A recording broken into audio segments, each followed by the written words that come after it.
judgment is something that plagues all of us. And it's tricky because it's not inherently bad. Judgment is actually very useful. You walk up to a stove. It's useful to have the capacity to judge, is it going to be hot or is it not going to be hot? It's useful to judge. You've got to, leap over a little chasm. You're walking over rocks. There's a little space between the rocks. It's useful to be able to judge, can I make it? Is that an easy leap? Or is that a risky leap? So actually having good judgment is something that we have been evolutionarily programmed for. Presumably our ancestors who could not properly judge whether that was an easy leap or not didn't last very long to pass on their genes. Those who couldn't judge whether the look on that bear's face or tiger's face was friendly or not friendly, friend or foe, didn't last long enough to pass on their genes. So the judgment of friend or foe, safe, unsafe, doable, not doable, burning hot, not burning hot, is actually good. The place that judgment becomes so difficult is where our judgment gets limited to one aspect of who we are, but we extrapolate into all of who we are. So, I'm carrying a cup of coffee up the stairs or down the stairs. I misjudge that 2 steps at once was doable. Turned out it wasn't doable. I trip and spill the coffee. Okay. Not an evolutionary disaster. We're still going to live long enough to pass on our genes. But what happens is the mind goes, you idiot. You're such a klutz. You're so stupid. I mean, really, like you can't even walk up the stairs? And this goes, you can't do anything. Maybe it was a good intention. Maybe you were taking the cup of coffee to someone else. And then the drama goes even deeper. See, even you try to do something good, you can't. Even this do one random act of kindness every day thing isn't going to work for you because look, you were doing it. Bringing a hot cup of coffee to a colleague who was, up to her shoulders or neck in work. And what do you end up with? Burned with stained clothing. You can't do anything. See, what's happened is the judgment of you as an entirety has now become relegated to your capacity to hold a hot cup of coffee and traverse 2 steps at once without looking. It's a tough task. Some people could probably do it, some people couldn't. It has nothing to do with your worthiness as a human being. It has nothing to do with the importance of serving others and being kind. It just ends up hurting us. And so this is where judgment becomes something that we have to really work with. But not in a all judgment is bad.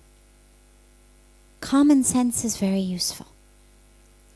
Discrimination is very useful. Truth, not truth. And that's just a form of judgment.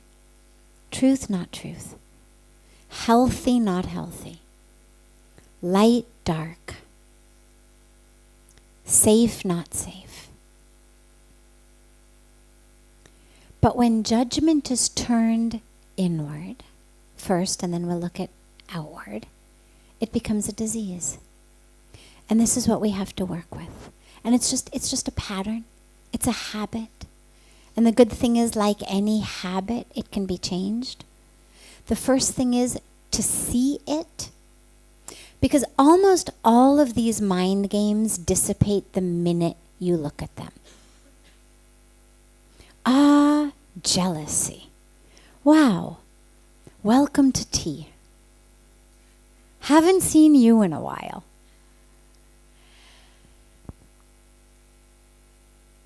What it does is we've called it by name, which means it's not me.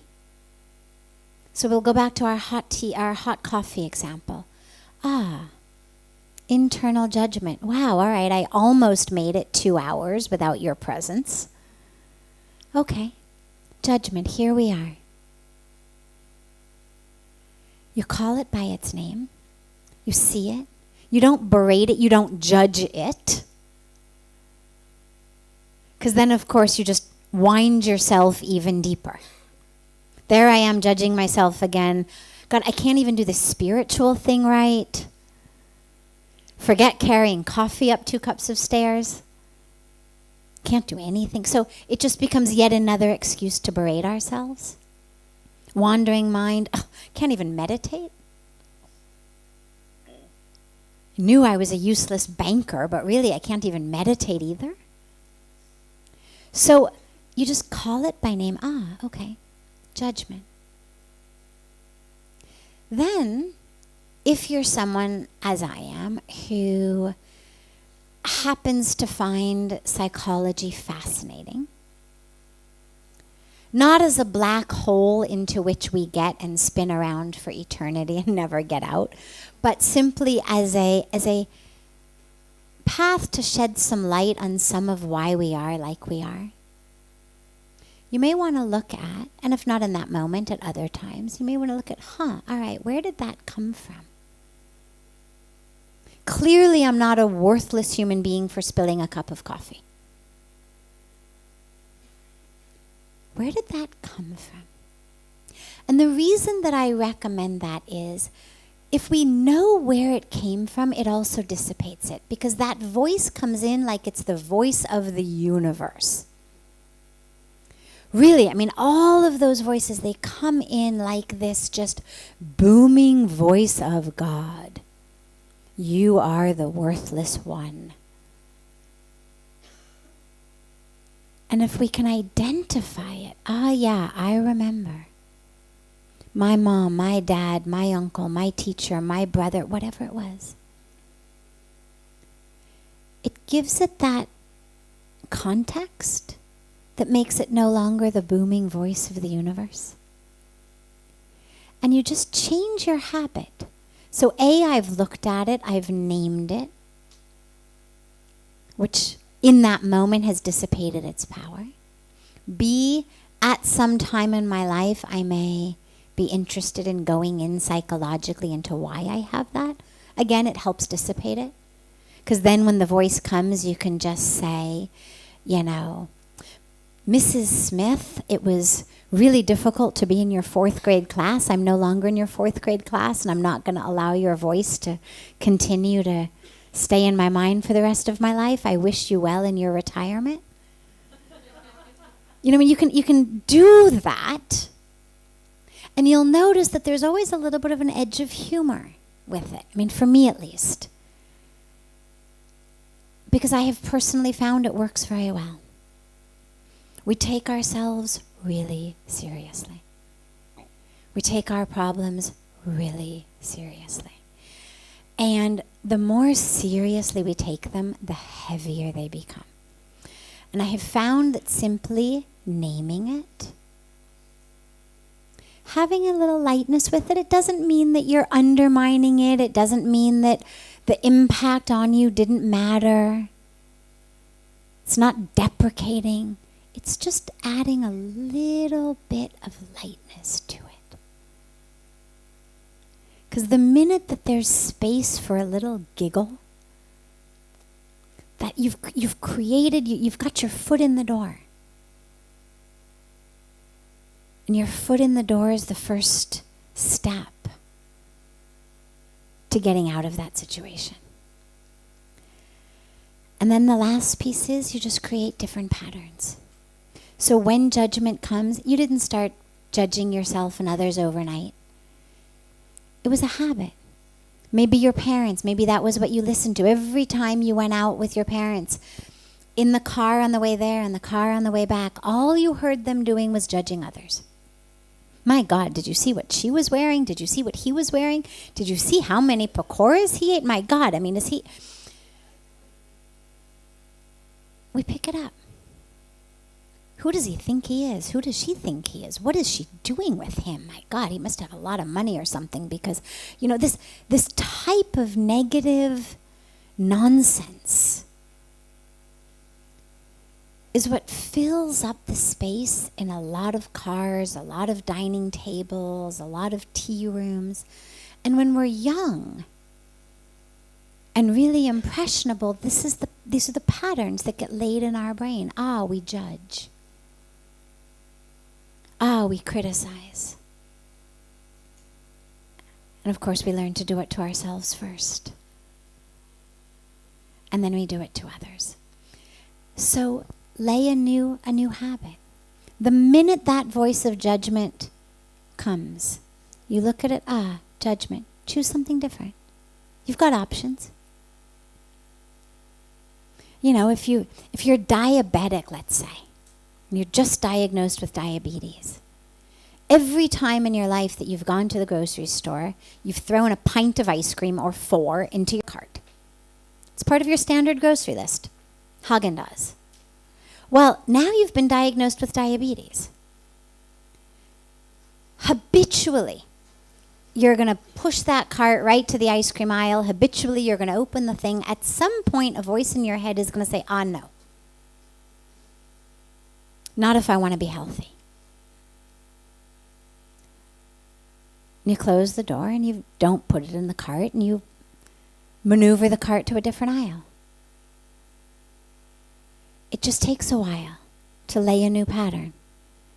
2 years after not putting ice cream in your cart, it's no longer going to go on autopilot over there. You're going to find yourself heading straight to produce. But it takes a while. You've got to lay, this is, you know, in Indian culture we talk about sanskaras. In science we talk about neural networks, patterns. But it's all the same stuff. It's just habits. So every time a judgment comes, judgment. Not anymore. Just as I don't want diabetes to ruin my physical health, I don't want judgment to ruin my spiritual health.